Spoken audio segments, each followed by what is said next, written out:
part of the spirit of this podcast is to inform people of things, again, whether it's science, technology, or in this case, the arts, but also to challenge the audience.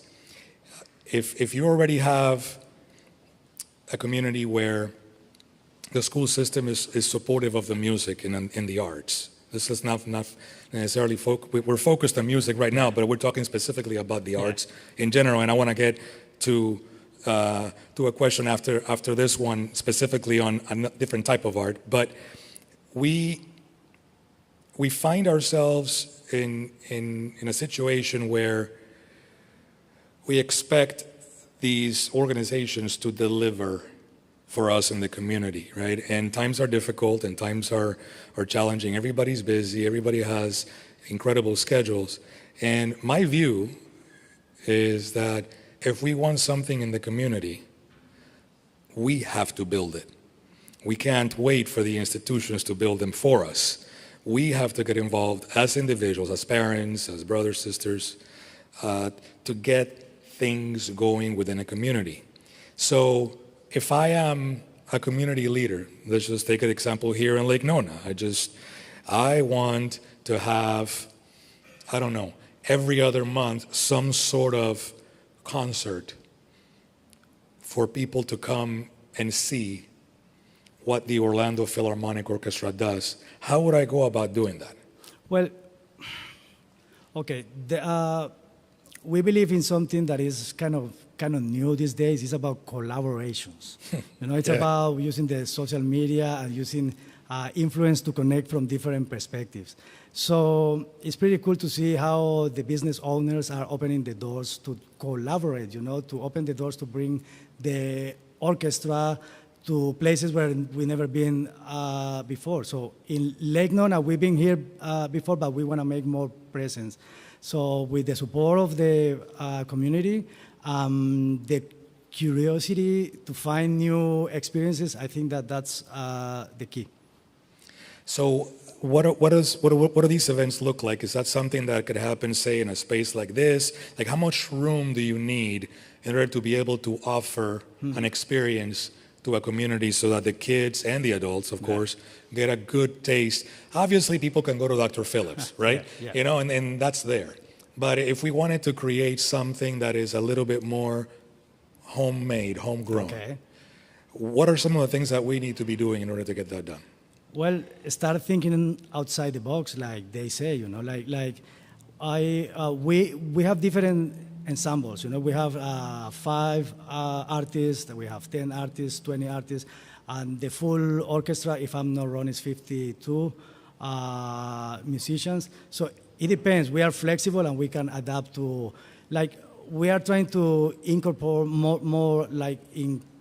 more intimate concerts because sometimes people feel intimidated about going to the Dr. Phillips Center because, arts and culture is abstract, so sometimes if you don't understand, it's like, oh, I have nothing to do there, But if we are curious enough to create proposals of new concerts for the people. So I think that, I think that we are at the edge of the opportunities. The world is changing, and I think that we want to have a nice place in that change, not being left behind. So arts and culture is always the way. So yeah.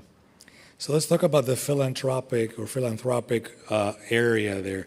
Tell us a little bit more about what does that mean? How does it work? How do people get involved on the philanthropy side? And then we'll move to the cultural ambassador side. Yeah. Well, philanthropies are really, people see it like an exotic word, It's like, wow, what is that? So it's basically the act of giving when you have, So I come from corporate America, from different side of the industry. So I had to learn how we react as humans in order to, you are basically in philanthropy when you work with an institution bringing new investors. It's about showing them the value of that investment. It's about not just social media recognition. It's about the social impact that brings that money is invested into the kids. So philanthropy, it's about people helping people. So it's been challenging. We are, especially from the Hispanic side, we are not used to giving. Like in my country, Colombia, when you ask for money to companies, it's more like a sponsorships. But when you ask for money for community things or to help a nonprofit that promotes arts and culture, it's been kind of challenging. But people are understanding that putting the money in the right place, especially if it's arts and culture, is a really good investment. So that's interesting. So you work, across the board. So as a cultural ambassador, like you mentioned, Orlando is a very diverse, city. You have people from all over the world here, and there's a beautiful mix of everybody. Is it challenging to present classical music to that diverse of a community, or have you found ways to get them interested, and if so, how? Well, that's a great question. It's been challenging. It's about the perspective that where you presented. I have been very blessed in my life. I have mentors. One of them is here, my mentor, Boris Garby. He is the owner at Mills Gallery, so he opened the doors for me, coming from the corporate American side to the artistic side. I'm an artist. I'm a painter, and I create things. So Boris Garby from Mills Gallery, he believed in what I was bringing to the Hispanic community, so he offered me that platform.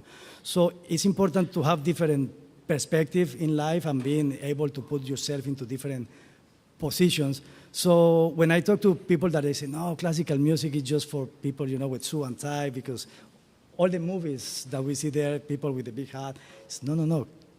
Give me the chance to show you what it is, and then you make your own judgment. I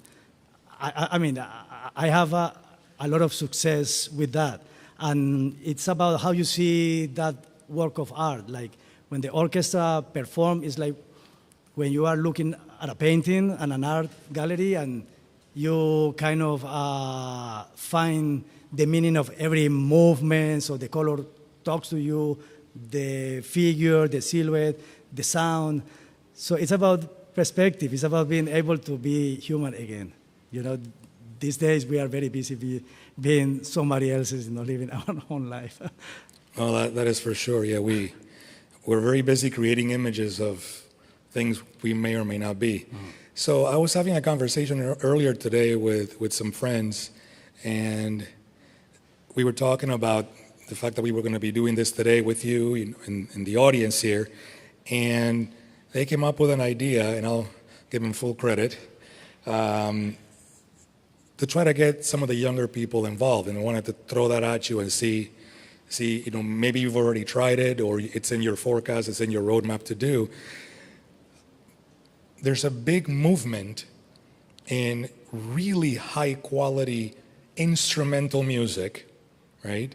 That has the classical tones to it in the world of gaming, right? In the world of the electronic arts, if you will. You look at games like World of Warcraft and all these games, and if you sit down and just pay attention to the music, it's quite impressive. Yeah. It's the musicians are all amazing, very professional, extremely well produced. Is that an avenue to get kids who are, most of them are gamers, interested? Have you thought about that? If so, has it worked? Then tell us a little bit more about that. Well, the gaming industry is building up day by day. We got all these kids that they earn millions of dollars just by sitting there playing. So we are using a lot of the cool things, we are projecting movies. In the last movie we projected at the Dr. Phillips Center was Batman. I think it was 1894 with Michael Keaton. So we projected the whole movie with the live orchestra there. So it was like when Batman flies, so all the orchestra there, so you can feel it like it's like a different experience. So we are definitely using that. And not just the Orlando Philharmonic, the art institutions are paying like very good attention to how like the new generations are moving, you know, with all the new idols and new options that we have. So it's very challenging to pick the good quality of art. Yeah. So you mentioned the other institutions or the other art institutions. I mean, obviously, we're here to talk about the Orlando Philharmonic, but I'm assuming that you talked about collaboration, Yeah. right? So there are other art institutions that you guys work with on a daily, weekly, monthly basis. Can you speak a little bit more about that so that the people get a big picture of the arts as a whole in Orlando? Absolutely. So I call it like the big three legs of arts and culture here in Orlando. That's the Orlando Philharmonic, Opera Orlando, and Orlando Ballet. You know, it's like we always see in time and movies how these three institutions get along well. So we are learning day by day. It's been challenging because, you know, we all have, I mean, it's different type of attention. So we are looking for the same attention from the same people, so we are doing it together. So we have the Orlando Museum of Art. It's an institution starting 100 years old, and it's been for some challenge these days, but we support each other because we support the main reason behind that institution. So we always, I mean, we pick our partners well.